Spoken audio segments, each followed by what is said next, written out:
sejam bem-vindos ao curso técnico em serviços de condomínios. Meu nome é Lucas Pablo, eu sou arquiteto, professor do Instituto Federal do Piauí e vou ministrar a disciplina Leitura de Desenho de Projetos Prediais. Então, essa disciplina, certo? Então, trata do estudo das normas de projetos na construção civil, que é fundamental para a realização de qualquer atividade da área, pois nele está representado graficamente todo o dimensionamento das diversas fases de uma obra, além de representar o objetivo almejado pelo projetista. A fidelidade ao projeto é o que se espera como resultado final das atividades realizadas para sua construção. É fundamental nesse processo de construção do conhecimento descobrir que muitos elementos são representados de formas padronizadas para cada tipo de projeto, o que chamamos de simbologia gráfica. Seu prévio conhecimento tornará possível a completa compreensão do projeto, facilitando sua leitura. Para ler e interpretar projetos e dele extrair as ações necessárias ao desenvolvimento das fases da construção de uma obra, não é necessário saber desenhar, mas sim ter prévio conhecimento da simbologia específica do respectivo projeto e a finalidade para o qual ele foi elaborado. Conhecimento esse acessível a todos que almejam trabalhar na área da construção civil. Para se qualificar em leitura e interpretação de projetos, é necessário percorrer um processo de aprendizado que deve iniciar com o conhecimento dos instrumentos utilizados para o desenho, indo até as noções necessárias à correta leitura e interpretação dos principais projetos relacionados à construção civil, arquitetônico, hidráulico, sanitário, etc.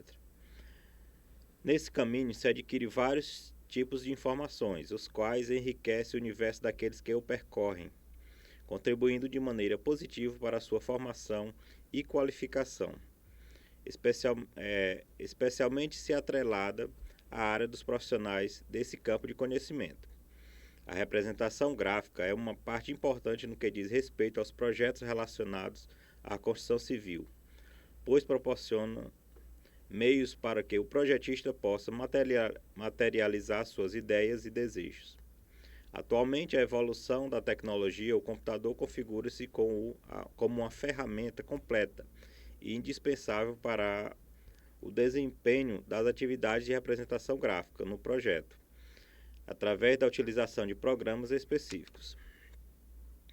No entanto, seu uso não invalida os anteriores citados, pois estes fazem parte de um aprendizado inicial importante, inclusive para o seu manuseio.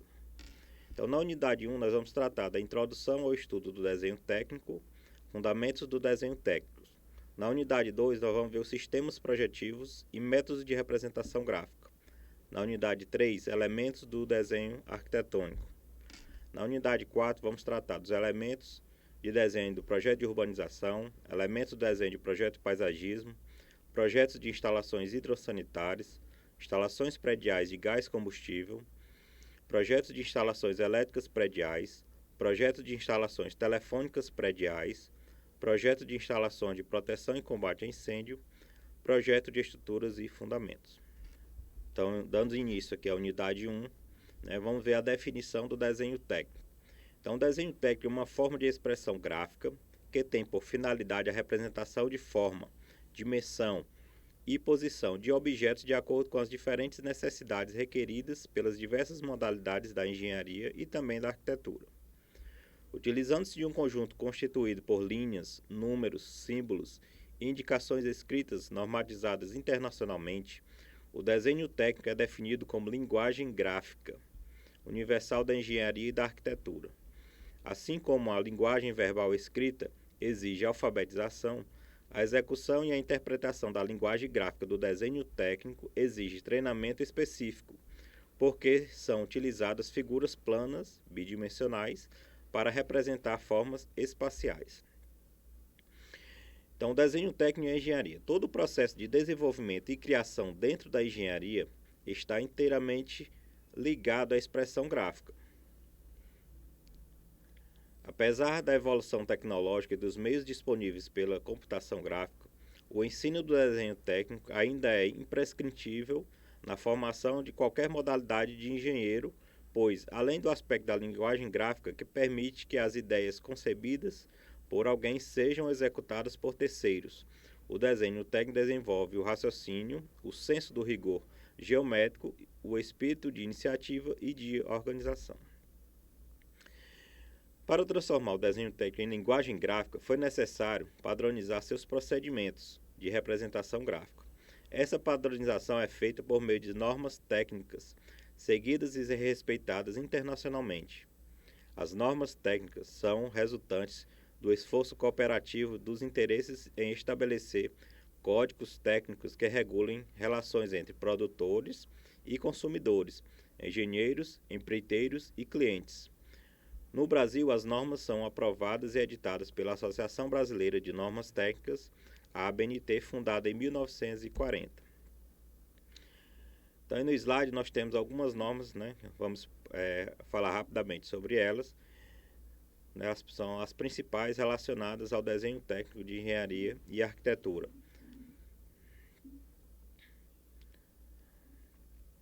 É a norma A10.067, trata do desenho técnico, normas gerais. Então, folhas de layout e dimensões de papel, apresentação de folhas para o desenho técnico, dobramentos de cópias do desenho técnico, execução de caracteres e escritas, aplicação de linhas em desenho técnico, tipo de linha, largura de linhas, desenho técnico emprego em escala, representação de áreas de corte por meio de achuras em desenho técnico, cotagem em desenho técnico, certo? Então vamos ver rapidamente algumas dessas normas. Essas são as principais.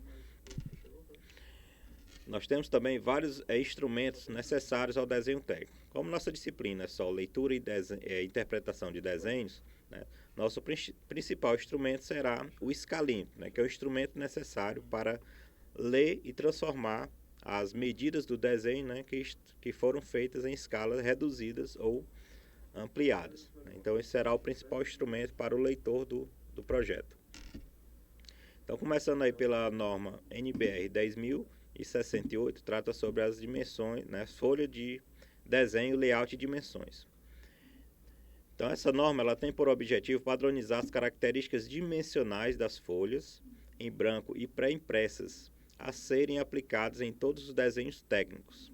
A norma apresenta, entre outros aspectos, o layout da folha, como vistas a posição e dimensionamento da legenda, margens e quadro, marcas de centro, escala métrica de referência, sistema de referência por malhas e marcas de corte. Então, aí na nossa tabela nós temos as denominações dos papéis, que ele vai do A0, A1, A2, A3 e A4. Partindo do A0 com dimensão aproximada de 1 metro quadrado, né, em milímetros está 841 por 1.189. Então, do A0 ele vai a metade do A0 o A1, metade do A1 o A2, a metade do A2 o A3 e metade do A3 o A4. Para facilitar o entendimento, o A4 é aquela folha que nós utilizamos na nossa impressora, aquele formato padrão. Então, quando a gente vai comprar uma resma de papel, ela vem geralmente o ofício ou o tamanho A4. Então, o tamanho A4 é essa referência que nós temos de 210 milímetros por 297. Então, se você dobrar o A4, você vai ter o A3 e assim sucessivamente. Do lado direito, nós temos as margens, né? Então, todas essas dimensões elas vão ter do lado esquerdo a margem de 25 milímetros. Nas demais margens, então, o A1 e o A0, eles têm margem de 10 milímetros. O A2, o A3 e o A4 vão respeitar as margens de 7 milímetros. A NBR 10.582 faz referência à apresentação da folha para o desenho técnico. Então, normatiza a localização e disposição do espaço destinado para o desenho, texto e legenda. Como regra geral, deve-se organizar o desenho distribuídos na folha, de modo a ocupar toda a área, e a organização do texto acima ou ao lado da legenda, junto à margem. Então, nós temos aí dois exemplos de posições de texto e desenho na folha de papel. Dobramento da cópia, norma 13.142. Fixa a forma de dobramento de todos os formatos A de folhas de desenho. As cópias devem ser dobradas de modo a deixar visível a legenda. Este dobramento facilita a fixação da folha em pastas que serão arquivadas. Sendo assim, as folhas são dobradas até que suas dimensões sejam as da folha A4. Então, como eu falei, a folha A4 é aquela folha que a gente utiliza na nossa impressora. E também é o padrão das pastas de arquivamento de documentos. Então, todos esses formatos, né, nós vamos ver mais à frente, ele tem uma técnica de dobrar o papel. E todos eles, desde o A0, A1, A2 e o A3, vão ser dobrados e as dimensões resultantes serão as dimensões do papel A4. A NBR 8403 fala sobre as aplicações das linhas em desenho técnico. Então, fixa tipos e escalonamentos da largura de linha para uso em desenho técnico e documentos semelhantes. Então, aí nós temos duas tabelas, onde ela cita alguns tipos e espessura de linha, linha contínua larga, estreita, linha tracejada, traço e ponto. E aí do lado direito nós temos um desenho que ele vai mostrar o emprego de cada uma dessas. Então, essa lei trata justamente quando eu vou aplicar uma linha contínua, certo? Então, se a gente perceber num projeto técnico, nós temos lá vários tipos de linha e várias espessuras de linha. Então, todas essas modificações na linha têm um significado, como ele mostra aí nessa tabela. Cotagem em desenho técnico. Então, a NBR 10.126 tem como objetivo fixar os princípios gerais de cotagem, através de linhas, símbolos, notas e valor numérico numa unidade de medida. As recomendações na aplicação das cotas são: a contagem completa deve descrever de forma clara e concisa o objeto. O desenho de detalhes deve usar as mesmas unidades para todas as cotas, sem o emprego de símbolo. Evitar a duplicação de cotas, cotar o estritamente necessário. Sempre que possível, evitar o cruzamento das linhas auxiliares com as linhas de cota e com linhas do desenho. A cotagem deve ser dada na vista ou corte, que representa mais claramente o elemento. Então, nós temos aí uma figura de um objeto, esse retângulo representando o objeto, e embaixo nós temos uma cota. Então, nós podemos identificar aí a linha de cota, a linha auxiliar, limites da linha de cota, representado por setas ou traços oblíquos, e o valor numérico da cota. Certo? Então, como ele falou, essa cota ela não deve se confundir com as linhas do desenho. A norma 8.196 fala sobre o emprego da escala em desenho técnico. Então, a escala é uma forma de representação que mantém as proporções das medidas lineares do objeto representado. Em desenho técnico, a escala indica a relação do tamanho do desenho da peça com o tamanho real da peça. A escala permite representar no papel peças de qualquer tamanho real. No desenho em escala, as medidas lineares do objeto são mantidas, ou então são aumentadas ou reduzidas proporcionalmente.